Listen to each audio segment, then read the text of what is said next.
శ్రీమాత్రే నమః. మా ఇంట్లో ఎంతో భక్తి శ్రద్ధలతో ఆనందంగా శ్రీ వరమహాలక్ష్మి వ్రతాన్ని జరుపుకున్నాము. వరమహాలక్ష్మి అమ్మవారి అనుగ్రహంతో అందరి ఇళ్ళు సుఖ సంతోషాలతో ఆనందాలతో నిండిపోవాలని మనస్ఫూర్తిగా కోరుకుంటున్నాను. అమ్మవారిని ఎంతో అందంగా అలంకరించి పూజా కార్యక్రమాలను భక్తితో నిర్వహించాము. అమ్మవారి దివ్యమైన రూపాన్ని చూస్తుంటే మనసంతా ప్రశాంతతతో భక్తితో నిండిపోయింది.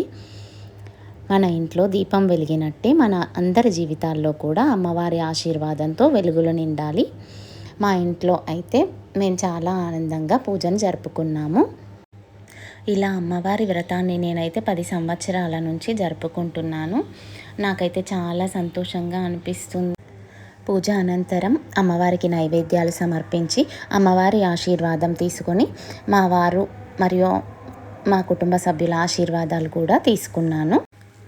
తరువాత ఇంటికి వచ్చిన మహాలక్ష్ములందరికీ పసుపు కుంకుమలతో అలంకరించి తాంబూలాన్ని ఇచ్చాము. నేనైతే ఇలా ఇంటికి వచ్చిన మహాలక్ష్ములందరినీ అష్టలక్ష్ములుగానే భావించి వారందరి ఆశీర్వాదాలను నేను తీసుకున్నాను. ఇలా వ్రతాన్ని చేసుకుంటున్న ఎప్పుడైతే స్టార్ట్ చేశానో అప్పటి నుంచి నా లైఫ్లో చాలా చేంజెస్ చూశానండి. నేను ప్రతి ఒక్కరు కూడా వరలక్ష్మి అమ్మవారి వ్రతాన్ని చేసుకోండి.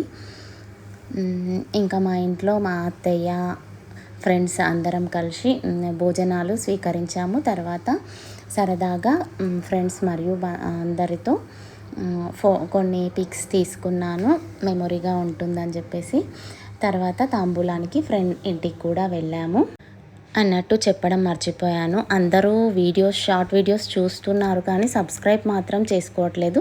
ప్లీజ్ సబ్స్క్రైబ్ చేసుకొని చూడండి.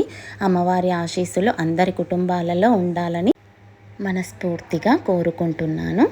శ్రీమాత్రే నమః.